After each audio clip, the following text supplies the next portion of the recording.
رسول اللہ نے فرمایا، عید الفطر کا دن وہ ہے جب لوگ عید منائیں، اور عید الاضحیٰ کا دن وہ ہے جس دن لوگ قربانی کریں گے۔ امام ترمذی کہتے ہیں کہ ایک یہ حدیث اس سند سے حسن غریب صحیح ہے۔ دو، میں نے محمد بن اسماعیل بخاری سے پوچھا، کیا محمد بن منکدر نے عائشہ سے سنا ہے؟ انہوں نے کہا، ہاں، وہ اپنی روایت میں کہتے ہیں میں نے عائشہ سے سنا۔ رسول اللہ نے سینگ والے 2 چتکبرے مینڈھوں کی قربانی کی، اپنے ان دونوں کو اپنے ہاتھ سے ذبح کیا، بسم اللہ پڑھی اور اللہ اکبر کہا، اور ذبح کرتے وقت اپنا پاؤں ان کے پہلوؤں پر رکھا۔ امام ترمذی کہتے ہیں ایک، یہ حدیث حسن صحیح ہے۔ 2، اس باب میں علی، عائشہ، ابو ہریرہ، ابو ایوب، جابر، ابو الدرداء، ابو رافع، ابن عمر اور ابو بکر رضی اللہ عنہم سے بھی احادیث آئی ہے۔ رسول اللہ نے سینگ والے ایک نر مینڈھے کی قربانی کی، وہ سیاہی میں کھاتا تھا، سیاہی میں چلتا تھا اور سیاہی میں دیکھتا تھا۔ امام ترمذی کہتے ہیں ایک، یہ حدیث حسن صحیح غریب ہے۔ 2، ہم اس کو صرف حفص بن غیاث ہی کی روایت سے جانتے ہیں۔ رسول اللہ نے فرمایا، ایسے لنگڑے جانور کی قربانی نہ کی جائے جس کا لنگڑا پن واضح ہو، نہ ایسے اندھے جانور کی جس کا اندھا پن واضح ہو، نہ ایسے بیمار جانور کی جس کی بیماری واضح ہو، اور نہ ایسے لاغر و کمزور جانور کی قربانی کی جائے جس کی ہڈی میں گودا نہ ہو۔ اس سند سے بھی براق بن عازب رضی اللہ عنہما سے اسی جیسی حدیث مروی ہے۔ امام ترمذی کہتے ہیں ایک، یہ حدیث حسن صحیح ہے، اسے ہم صرف عبید بن فیروز کی حدیث سے جانتے ہیں، انہوں نے براق سے روایت کی ہے۔ 2، اہل علم کا اسی پر عمل ہے۔ رسول اللہ نے انہیں بکریاں دیں تاکہ وہ قربانی کے لیے صحابہ کرام کے درمیان تقسیم کر دیں۔ 1، بکری کا 1 سال کا فربا بچہ باقی بچ گیا، میں نے رسول اللہ سے اس کا تذکرہ کیا تو اپنے فرمایا، تم اس کی قربانی خود کر لو۔ امام ترمذی کہتے ہیں ایک، یہ حدیث حسن صحیح ہے۔ 2، وکی کہتے ہیں بھیڑ کا جز 6 سے 7 ماہ کا بچہ ہوتا ہے۔ 3، عقبہ بن عامر سے دوسری سند سے روایت ہے کہ رسول اللہ نے قربانی کے جانور تقسیم کیے، 1 جزا باقی بچ گیا، میں نے رسول اللہ سے اس کے بارے میں پوچھا تو اپنے فرمایا، تم اس کی قربانی خود کر لو۔ ہم لوگ رسول اللہ کے ساتھ ایک سفر میں تھے کہ قربانی کا دن آ گیا، چنانچہ ہم نے گائے کی قربانی میں 7 آدمیوں اور اونٹ کی قربانی میں 10 آدمیوں کو شریک کیا۔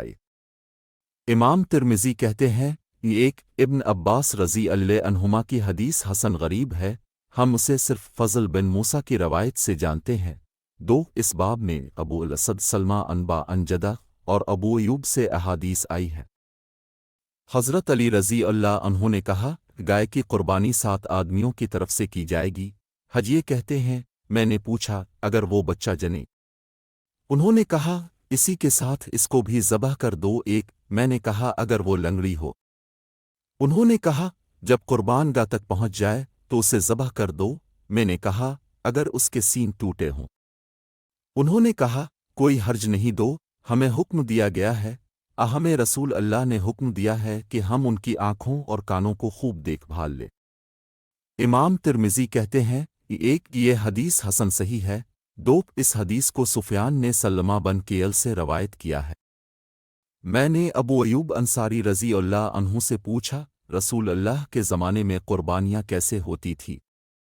انہوں نے کہا، ایک آدمی اپنی اور اپنے گھر والوں کی طرف سے ایک بکری قربانی کرتا تھا، وہ لوگ خود کھاتے تھے اور دوسروں کو کھلاتے تھے، یہاں تک کہ لوگ کثرت قربانی پر فخر کرنے لگے، اور اب یہ صورت حال ہو گئی جو دیکھ رہے ہو۔ ایک امام ترمذی کہتے ہیں ایک، یہ حدیث حسن صحیح ہے۔ 2، راوی امارہ بن عبداللہ مدنی ہیں، ان سے مالک بن انس نے بھی روایت کی ہے۔ 3، بعض اہل علم کا اسی پر عمل ہے، احمد اور اسحاق بن راہویہ کا بھی یہی قول ہے۔ ان دونوں نے رسول اللہ کی اس حدیث سے استدلال کیا ہے کہ اپنے ایک مینڈھے کی قربانی کی اور فرمایا، یہ میری امت کے ان لوگوں کی طرف سے ہے جنہوں نے قربانی نہیں کی ہے۔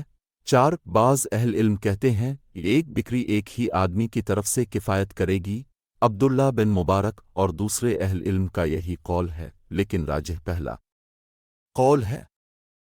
رسول اللہ نے قربانی کے دن ہمیں خطبہ دیا، اپنے خطبہ کے دوران فرمایا، جب تک نماز عید ادا نہ کر لے کوئی ہرگز قربانی نہ کرے۔